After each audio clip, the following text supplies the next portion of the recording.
Hello and happy Sunday to you. We are on the eve of a full week break. I hope you are starting to get excited as you imagine what it will be like to take some downtime for yourselves.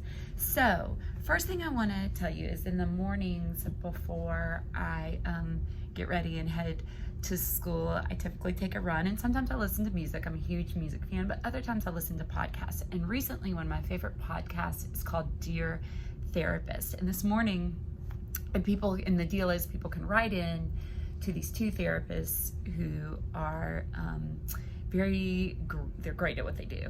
And people write in and tell them what's going on in their lives, and then they just talk about it, and then the therapists send the person off to do something and then report back on how it impacts change in their lives. So today it was about a teenager, high school student named Libby, and she just talked about how much pressure she feels to thrive and to do well in this pressure cooker of a school that she's in, and how she's in charge of all of these clubs, and that she gets very little enjoyment out of them. So she's having a hard time finding meaning and purpose in it, but she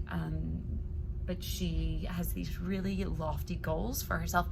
And it got me thinking that here we are doing this unit on not meaning and purpose. That was last week. We're doing this unit on resilience and growth mindset, and it got me thinking, like, what we're resilient about and what we use our growth mindset on really matters too. And so I'm going to give you the link to this podcast. I just recommend downloading it onto your phone, and when you've got 10 minutes here or 10 minutes there, if you're taking a bike ride, listen to it and see if it connects for you. But I thought, what a great way to consider what our goals are, how we set goals, and why.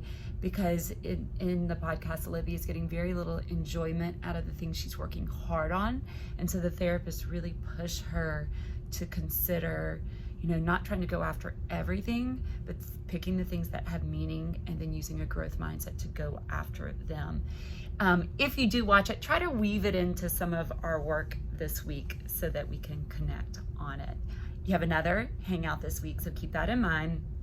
When we get back from the Thanksgiving break, there is a Zoom for us to talk about how you're going to get your Learning Studio project organized, because the week after we wrap up week 4, so that's the week after Thanksgiving, we'll wrap up week 4. Next week is an independent work week. We'll still be connecting with one another and showing each other our progress, but you've got to map out the structure of that week for yourself. And so this Zoom is going to help you to do that. So go ahead and sign up for it now.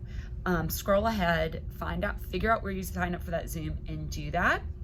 And then along with that, go ahead and scroll the week. I have a feeling next week's going to be busy weeks for you guys as you're getting ready for a Thanksgiving break. So make sure you're really on top of what's going to be doing when. It's not an especially heavy week, but but you want to make sure you're meeting the deadlines.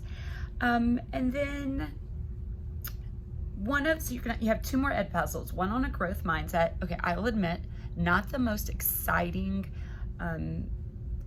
video that you'll watch. Luckily, it's pretty short, but we're watching it because it's Carol Dweck, and she's considered the founder of growth mindset. And so it's important, if you're going off into the world and being an expert in growth mindset, it's important to have experienced, witnessed, and been exposed to the research of Carol Dweck, because she is she's kind of like the Seligman of growth mindset.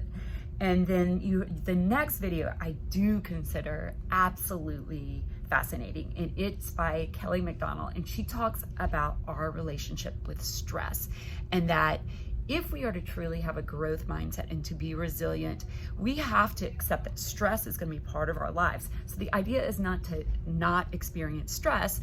The idea is, how do we use stress and understand stress so that it is an asset, and so that it can help us to achieve our goals without having to be miserable. Like, I spent a big part of my life with stress just creating a lot of discomfort and misery for me.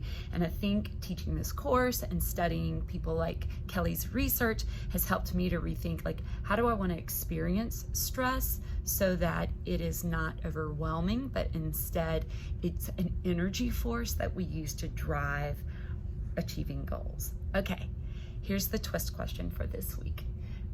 At this point, you realize that positive psychology is truly, at the end of the day, it is about what we choose. And as we are going into this next week, one of my questions for you is, what do you choose? All right, that's it. Have a good week.